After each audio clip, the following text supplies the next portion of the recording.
هر کس که به تو نان و نمک خورده شود در وفا و عهد و جورگی زور شود. نان و نمکش بده و غمگین مباش. نان و نمکش بده و غمگین نباش. ناشکری اگر زی تو کند کور شود. سلامت باشید. یک قرصه بزنیم به افتخاری حاج خیرالدین بزرگ برادری عزیز. خوش آمده. سلامت بخشی برنده خوش صدا. السلام علیکم مهمانان یار و دوستان. تمام خیش تبور اکای حکمت الله جان. همه شما را به توی فرزند اکای حکمت الله جان فیض جان خوش آمده گفتم. به همه شما سربلندی آرزومندیم. در امان خدای مهربان باشید. داماد و عروس با همدیگر پیر شویم. در عالم عشق خود با همدیگر پیر شویم. 100 ساله شوید و بعد از آن پیر شوید. هر سال در این خانه دو سه توی شود. مانندی دو درچه ما چگونه خوش روی شود. 100 ساله شود و بعد از آن پیر شود. از طرف هم سیفا هم کرسا یار و دوستا خیش تبار خوشمندیم. برای بزرگی اکای حکمت الله جان یک قرصک بر دوام رودکی شود. بهترین قرصکا با تشبوسی اکای سعدیشاه بر اینجا حضور اومدیم. از نام اکای سعدیشاه و شبکه امروزه سربلندی آرزومندیم. اکای سعدیشاه زنده باشین. خدا نگهبان شما. ما در خدمتیم. در اینجا می نگریم آچا جانا اومدیم.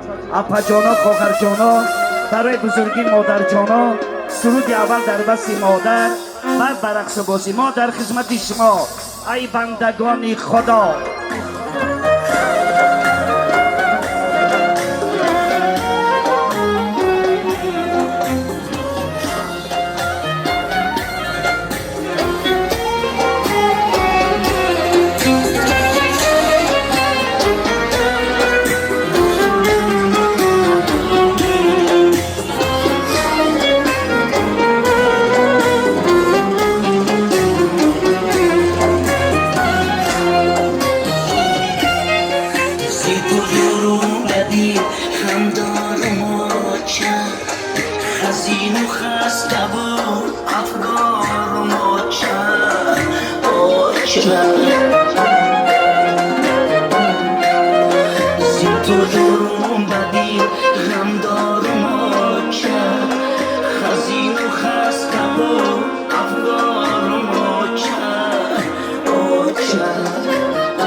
ستون خاندان ما و شما پدر و مادر است.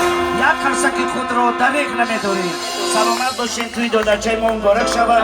مرحمت همه برعکس بازی سرودای ما پایانداز شما میکند.